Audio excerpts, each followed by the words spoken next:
शिव शंकर की मूरत लागे मारी का ज्ञान सुनाए निराकार शिव है आए गीता का ज्ञान सुनाए ब्रह्मादन आधार ने सच्ची सच्ची गीत सुनाए निराकार शिव है आए गीता का ज्ञान सुनाए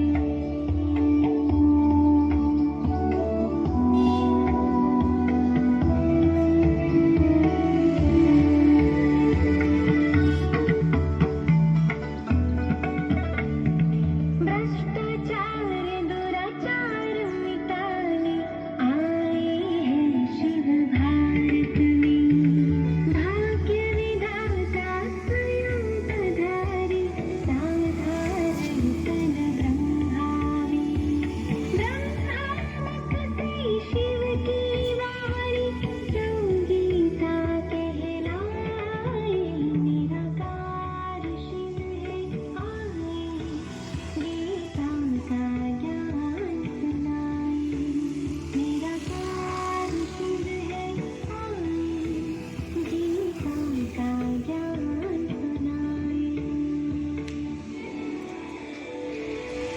सर्वधर्मान् परित्यज मामेकं शरणं व्रज अहं सर्वपापेभ्यो मोक्षयिष्यामि मा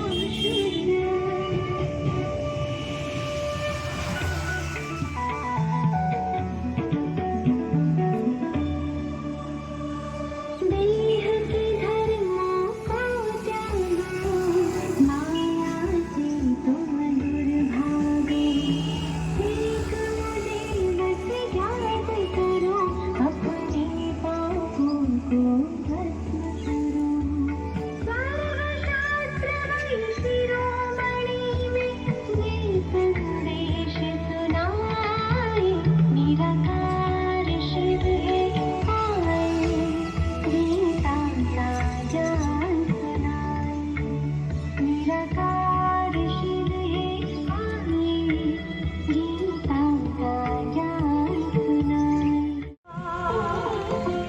शंकर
मेरा प्यारा शंकर मेरा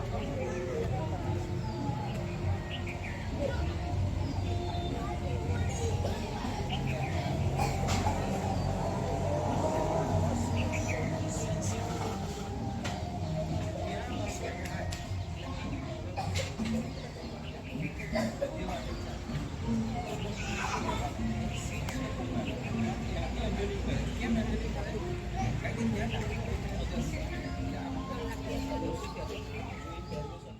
ઊંચા તેરા નામ, ઊંચા તેરા કામ, ઊંચા તેરા ધામ. જેને બ્રહ્માંડ કહે છે, બ્રહ્મલોક કહે છે, શાંતિધામ કહે છે, ત્યાંના નિવાસી પરમપિતા પરમાત્મા આપે છે. તમે શરીર નથી, પરંતુ શરીરને ચલાવનાર એક ચૈતન્ય શક્તિ આત્મા છો. આત્મા અજર અમર અવિનાશી છે. આત્માના મુખ્ય 3 અંગો છે: મન, બુદ્ધિ. પ્રાપ્ત કરી આપણી આત્માની જ્યોતને જગાવીએ. સ્થૂળ દીવાને તો આપણે પ્રગટાવીએ છીએ, પરંતુ આત્માના દીપને પ્રગટાવવા માટે પરમ જ્યોતિની શક્તિ પ્રાપ્ત કરી આત્મદીપ જગાવીએ. તો તમારા શરીરના માટીના કોડિયાને, આત્માની દિવેટને પરમાત્મ સ્મૃતિની માચીસથી અને જ્ઞાનરૂપી ઘીથી આપણી આત્માની અંદર અજવાળું કરીએ. તમસોમાં જ્યોતિર્મયા. ओम शांति। जब जब हुई धरती से पुकार, शिव शक्ति बनी विश्व आधार। यूं जगमग करती एक ज्योति परम धाम से आई। धरती पर आकर उसने, धरती पर आकर उसने हर एक ज्योति जगाई। जगमग करती एक ज्योति परम धाम से आई।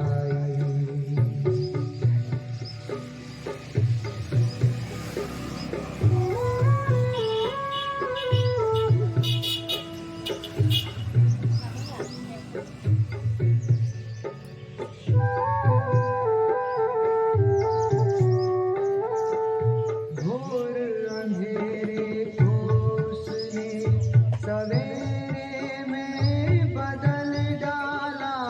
बुझाई प्यास हर मन की, अमृत दे के निराला।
ऐसे फाइन ब्लेसिंग ले लो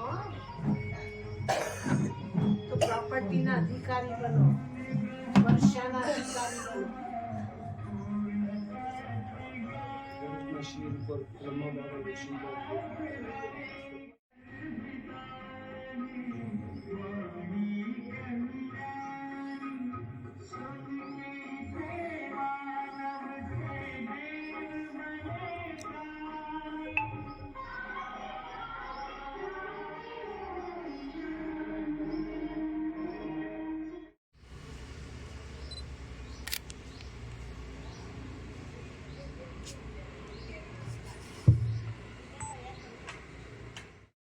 જ્યોતિર્લિંગમ ભગવાન સૃષ્ટિ પર આવી પોતાના પરિચયની અંદર પોતાના ગુણોનું, પોતાના કર્મનું અને પોતે ક્યાં રહે છે બધું ડિટેલમાં સંભળાવે છે. આ છે ભગવાનના બધા ગુણો: શાંતિના સાગર, પ્રેમના સાગર, આનંદના સાગર, દયાના સાગર, સુખોના સાગર, દુઆઓના સાગર. કોણ છે? પરમપિતા પરમાત્મા. આપણે અહીં આગળ બધા ઉભા છે, શરીરના પિતા બધાના અલગ છે, પણ આત્માના પિતા કોણ છે? એક જ છે ને. એ કોણ છે? પરમપિતા પરમાત્મા. વિનાશનું કર્તવ્ય કરે છે. પરમાત્મા એને કહેવાય કે જે સર્વ ધર્મની આત્માઓના પિતા છે. રામ કહો, રહીમ કહો, અલ્લાહ કહો, ગોડ કહો, ઈશ્વર કહો, ભગવાન બધાનો એક છે. શ્રી રામે લંકાની અંદર પૂજા કરી જેની યાદગાર છે રામેશ્વરમ. કૃષ્ણે પૂજા કરી જેની યાદગાર છે ગોપેશ્વરમ. ઈસુ ખ્રિસ્તને પાડી પર પ્રકાશ ને કહ્યો તો ઈસુ ખ્રિસ્ત કહેવા લાગ્યા ગોડ ઇઝ લાઇટ. ભગવાન પ્રકાશનો પુંજ છે. અને જાપાનની સ્ટેન્ડ ઉપર શિવલિંગ આકારનો પથ્થર રાખે છે. કોની યાદગાર છે? પરમાત્માની યાદગાર છે. શીખ લોકો પણ ગુરુ નાનક હંમેશા એવું કહેતા, ઓમ નિરાકાર અકાલ તક હું એક છું, નિરાકાર છું, કદાપી કાલ કાતો નથી. ચાર ધામના તીરથ ઉપર ગયેલા વડીલોને પૂછો કે ત્યાં મુખ્ય સ્થાન કોનું છે? તો પરમપિતા પરમાત્માનું છે. પરમાત્મા પરમધામ નિવાસી. પિતાને આપણે યાદ કરીએ છીએ એમ આપણે આત્માના પિતા પરમાત્માને શું કરવાના છે? યાદ કરવાના છે. આપણા પિતા માટે કોઈ ફોટો નથી રાખતા, કોઈ મંત્ર નથી બોલતા, કોઈ સ્તુતિ નથી કરતા, પણ તે છતાં આપણા મનસ્પટ ઉપર એ પિતાની યાદ આવી જાય છે. એમ આત્માના પિતા પરમાત્માનું ધ્યાન સહજ થઈ શકે, કેમ કે આપણે આત્મા છે અને આપણા પિતા પરમાત્મા છે. અને પરમાત્માનું ધ્યાન ધરતા ધરતા આપણી અંદર રહેલા બધા વિકારો શું થાય છે? ખતમ થાય છે. કામ, ક્રોધ, લોભ, મોહ ને અહંકાર કરે છે ને એવી આપણી આત્મા જ્યોતિર્મય બિંદુ છે. એટલા જ આપણા આત્માના પિતા જ્યોતિર્મય બિંદુ છે, પણ એમને કહે છે પરમ પિતા શિવ પરમાત્મા. સદા પવિત્રતાના સાગર છે. એમને અકાળમૂર્ત કહેવાય છે, ડેમના સાગર કહેવાય છે. જન્મ મરણથી ન્યારા છે. એમનું શરીર નથી એ જન્મ મરણમાં આવતા નથી. પરમ પિતા આપણા પરમ પિતા પરમાત્મા આપણા બાપ પણ છે, શિક્ષક પણ છે, સદગુરુ બી છે. આપણી જીવનની આને પાર લઈ જાય છે. એટલે પરમાત્માના જે બધા ગુણો છે, સુખના સાગર, શાંતિના સાગર, આનંદના સાગર, પ્રેમના સાગર, જ્ઞાનના સાગર, બધા ધર્મની આત્માના પિતા એને આપણે યાદ કરવાના. પિતા જ્ઞાનદાતા છે. પુરાણી દુનિયા નવી, બ્રહ્મા દ્વારા સ્થાપના, વિષ્ણુ દ્વારા પાલના, શંકર દ્વારા સંવાદ. ત્યાં ચિત્રમાં બતાવ્યું રોલ બન્યા. પછી આ બ્રહ્મા વિષ્ણુ મહેશ પૂરી છે તો ઈશારાઓની ભાષા, ઈશારા થાય છે. અને આપણું આત્માનું ઘર નિરાકારી દુનિયા છે. બધા ધર્મની આત્માનું ઘર જેને બ્રહ્મલોક કહેવાય છે. મોક્ષધામ, અક્ષરધામ, પછી નિર્વાણધામ, શાંતિધામ, બ્રહ્મલોક કહેવાય છે આપણું આત્માનું. પણ ત્યાં કાયમ જતી નથી. હાજરી પૂરત પાછું જવાનું છે. કર્મ છે તો અહીં મજા જ છે ને, પણ અંતમાં બધા ધર્મની આત્મા ઉપર જશે. બીજું વિશ્વ થાય બધી કરવી ડિસ્ટ્રોય થઈ ગયું, ભાગલા પડી જવાનું. ફક્ત ભારત જ રહેવાનો. ભારત અવિનાશી થાય છે. ભારત ભારતમાં આવે છે અને આ પુરાની દુનિયાને નવી બનાવે છે અને આપણને માનવમાંથી દેવતા બનવામાં ભણાવે છે. લક્ષ્મીનારાયણ તરીકે બધું નર જે છે, નર જો એવી કરણી કરે, નારાયણ બની શકે, નારી જો એવી કરણી કરે, શ્રી લક્ષ્મી બની શકે. ભગવાન તમે જ દેવી દેવતા હતા. પાઠ બજાવ બે ભાનમાં ફસે ગયા વિકાસમાં. દેવતામાંથી માનવ બને. હું એન્જિનિયર છું, હું ડાયરેક્ટર છું, હું આમ છું, બરાબર. એ બધી દેહની વસ્તુ છે. એ દેહ એ બધા કલેક્ટરને બધું ક્યાં સુધી હા, પછી તો કલેક્ટર રહે જ નહીં, બરાબર. એટલે એ બધી દેહની વસ્તુઓ છે. સાચી નથી હવે ભગવાન એવુંથી પહેલા મારો પરિચય પછી ભગવાન પછી પહેલા તમારો પોતાનો સ્વ પહેલા પોતાને ઓળખો અને પોતેને ઓળખ્યા પછી કોને ઓળખવાના આવે ભગવાનને ઓળખો ડાયરેક્ટ ભગવાનને નહીં ઓળખો ઘણા શું કરે સીધા ભગવાન કોણ એટલે તમે પોતાની જાતને તો ઓળખો તો પોતાની જાત એટલે શું બતાડેલું છે આ હડકા માંસનું એક ટુકડું છે એમાં જેવો એક જીવ પ્રવેશ થાય આત્મા એટલે એને કહેવાય જીવ આત્મા શું કહેવાય ને જીવાત્મા એટલે જીવનું મહત્વ છે આ શરીરનું નહીં મહત્વ કોનું છે એટલે આત્મા જીવ અંદર એન્ટર થયો એટલે એ હવે હલનચલન કરતું એક શરીર બની ગયું અને એ જીવ નીકળી જાય શું થાય કોઈ વેલ્યુ રહે તો વેલ્યુ કોની આત્માની કે શરીરની આત્મા સોલ આપણે સોલ છે આ શરીર તો આ અમુક વર્ષ જેટલા વર્ષ આપણે જીવવાનું છે એટલા જ વર્ષ મેઇન આત્મા આપણી આત્મા અમર છે એ આત્માનો વિનાશ થતો નથી